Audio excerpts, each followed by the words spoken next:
Well, hello, sunshine. Hello, sunshine. How are you guys doing? Man, we're having fun with this saw, partly because I don't care about it too much. It's just no cheap Poulan. And partly because I'm learning, right? And the end of the last video on this race saw build is all in a playlist. So if you want to go back and see anything, you're welcome to. Welcome to you guys that's new, and appreciate you old guys for being back, and women. So we was at the last time, of course, we're on reed block, and I took the reed, I took some reed tension out of the reed block, which helped it a bunch. We got up to 4.3 horsepower. We gained almost a half a horsepower by taking that extra tension out of there. Well, talking to a couple of people that I talk to all the time, don't want to go to mentioning names, but you know, Charlie and Harvey and people like that, and trying to get a little bit. I decided, talking to myself and what's going on between my own set of ears, we were at 105 exhaust. I raised that to 99 and squared up the corners a little bit. I still don't think I'll hang a ring. My transfers were at 126 and 121. The boost ports, micro ports, I don't even know what to call them because I've never seen anything like what I done. Or they're both at 119 now. I moved the transfers from 126 to 119. Excuse me, I'm sorry. And the micro ports were at 121. Everything's at 119, so I got 20 degrees of blowdown. The intake's still at about 104. And that's not total, so we're talking 208 total, but we've got reed block on there. Now, I tell you all that to tell you this. So, guys, I done some more port work to this saw last night, and I messed up big time. Big time. I went and opened up that transfer, or the intake side more, brought that strato all together. There's a picture. And I miscalculated somehow. I don't know. But at bottom dead center, the ring comes into the intake. And I'm afraid, and it's center, it's single ring, so there's a good chance I'm gonna hang a ring. I haven't started this saw yet because one of two things is gonna happen. Ha! See, it's gonna run or it ain't. I think it'll run, but how long? And I guess the old thing is, if it's gonna blow up, I wanna catch it on video. So that's what we're getting ready to do.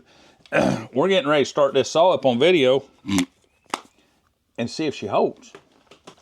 And I'm gonna prime it just a little bit.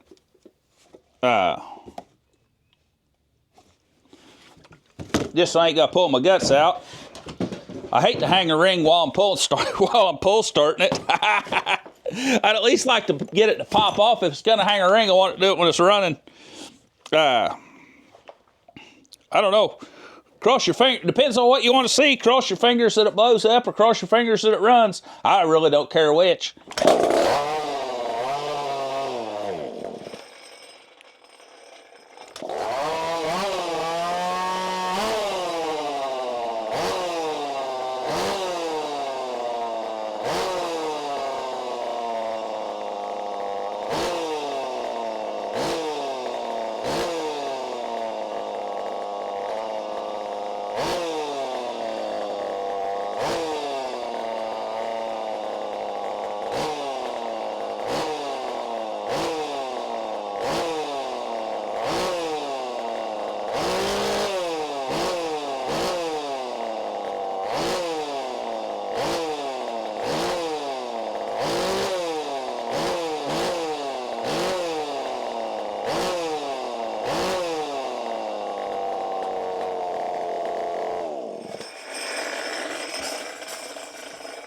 Well, I'm going to tell you two things. As soon as I take them ear muffs off, quit hollering at you. I'm going to tell you two things. Honestly, I didn't think it was going to run that long. I honestly didn't think it was going to run that long. So let's get it on the dyno. Test it there. We'll try to get a run off of it. See if we're gaining any horsepower. Because if I do ruin this, I know how to fix it next time. I went just a little bit too short on that lip. I miscalculated somehow. being an idiot, I guess. That's generally what I do. So let's get this thing on the dyno and see if we're gaining anything. See if we gained what I did, because I don't want to go out and put it in the wood and have it blow up there. If it's going to blow up, let's blow it up on a dyno. And if it holds on, sorry, I got a rock truck delivering rock out here. If it holds on the dyno, we'll at least know if it's worth pursuing, won't we? So let's get it on the dyno, and after we get it on the dyno, we may get her in the lumber a little bit. If it seems worthy, if we gained anything. I don't know if we did or not. You guys are finding out right along with me. Let's go. Poulan PR5020 after some nasty port work. It's probably gonna hang a ring.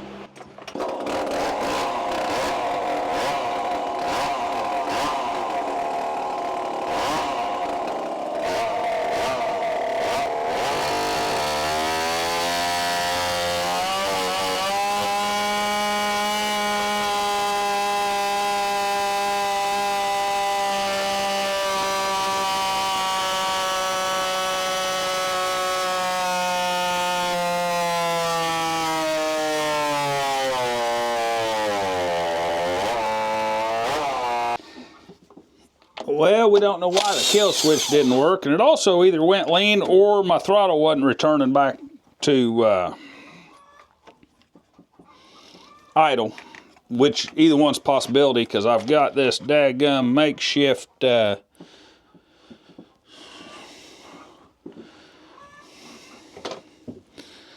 got this makeshift throttle on there.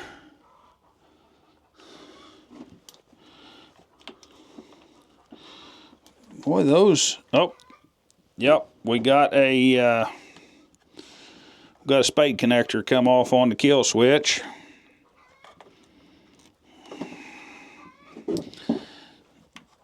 Let me get that fit back on there. We gotta have a way to kill that other than just, it's nice to know I can put my hand on it and kill it though, isn't it?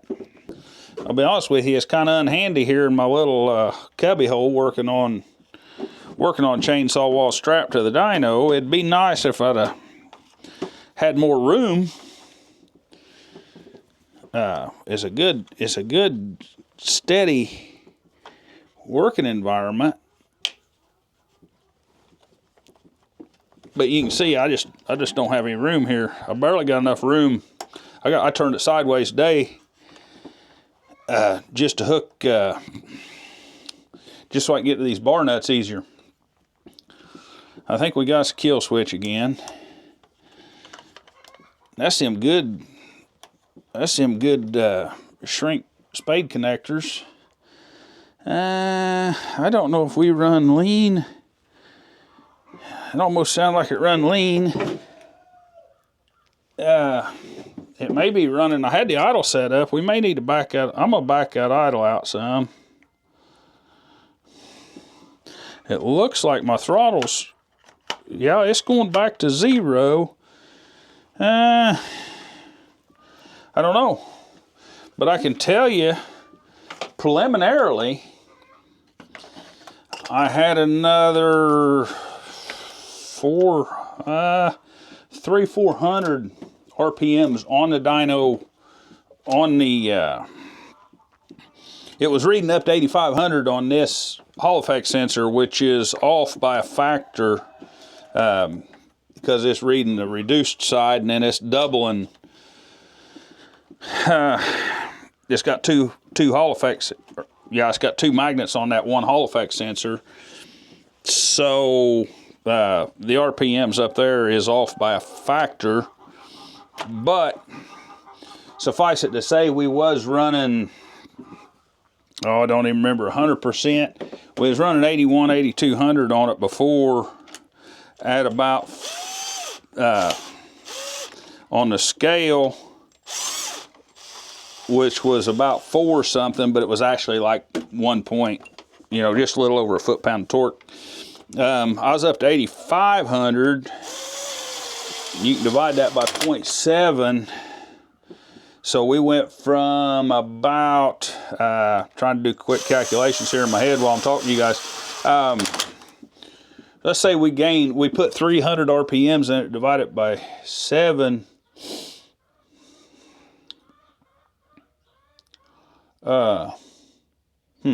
We put, 300. Yeah, 300 times 0.7. We put quite a bit more RPMs on it, didn't we? We didn't. We're up quite a bit. We'll get it in the chart here in a minute, if it don't blow up. And it looked like the numbers was a little higher. It looked like it moved the torque range up. I won't know what these numbers mean until I put them in my computer. But I've run it enough to know I think I moved my torque numbers up. I lost max torque, but that's down there around 5,000, 5,500, maybe even 4,800. I made it almost 3 foot-pounds of torque, but that's at the very lowest end. I think we moved our torque range up, lost maximum torque, but moved our torque range up, and a little bit of carb adjusting may get some of that back. Let me pause you guys here a minute, get the rest of the covers on there, and get her started back up. And that was a cold run. Usually that was the coldest run. Usually the second run's the most powerful the way I tune it. So let's see what we got. Well, let's see if we can get run 2 on this old reprobate.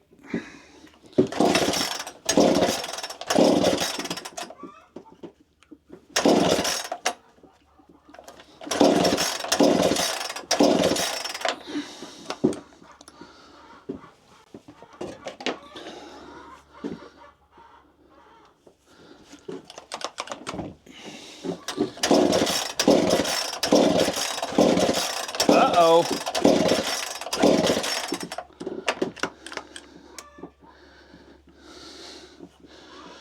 What do we got going on now?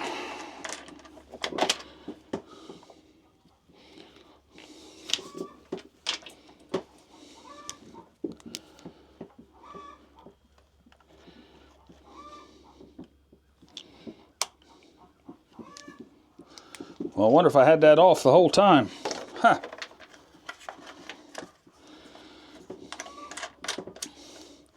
I'm struggling, guys. I'm expecting this saw to blow up. My mind's just all over the place. Nope.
Well, I'd say we're not in very good shape, wouldn't you? I think we just caught her blowed up. Let me readjust this carburetor. I can't see in there and see if I hung that ring or not.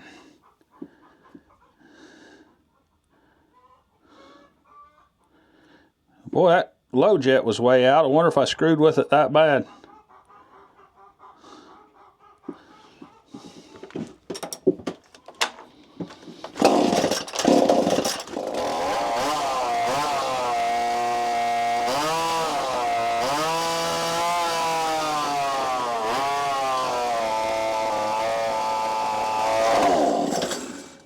Alright, I see what our problem is. We got us an air leak because I didn't get something tightened down in there good. Hopefully we ain't scored it. I gotta take this thing back apart. We got us a loose bolt here. I don't know if I forgot to tighten it or if it just come loose. Bring you back. We might still be on again, and I may bring you guys in and show you that piston. Quit hollering at you. I may bring you in and show you that piston. Boy, this thing, guys, I guess the best thing to tell you, you're kind of seeing some of the real-time stuff. and I'm not opposed to showing you guys my mistakes, but this here's going to be a short video anyhow, or was going to be. So I'm kind of showing you guys some of the stuff I'm dealing with, especially when I'm going this far outside of my comfort zone. I'm going to shut you guys off for a bit, though. Well, it may take me a minute to get the carb adjusted back. I thought I was lean. Well, we was lean. We had a we had a loose bolt down there on the intake block. It's in the Delrin, so it's kind of hard to tell. You can smash it. Of course, we've seen the piston. We've seen the ring. That ring's starting to get shiny. I don't know if it's going to smooth out and get better, or if it's going to hang. So we're going to, every time this thing pops off, we're going to get it on video. I may not bore you guys all with it, but if it blows up, we want to catch it, don't we? Let me get my screwdriver and we'll start her up and do another dyno run. We turn the idle screw way down. I'm going to turn it up just a little bit too much, probably.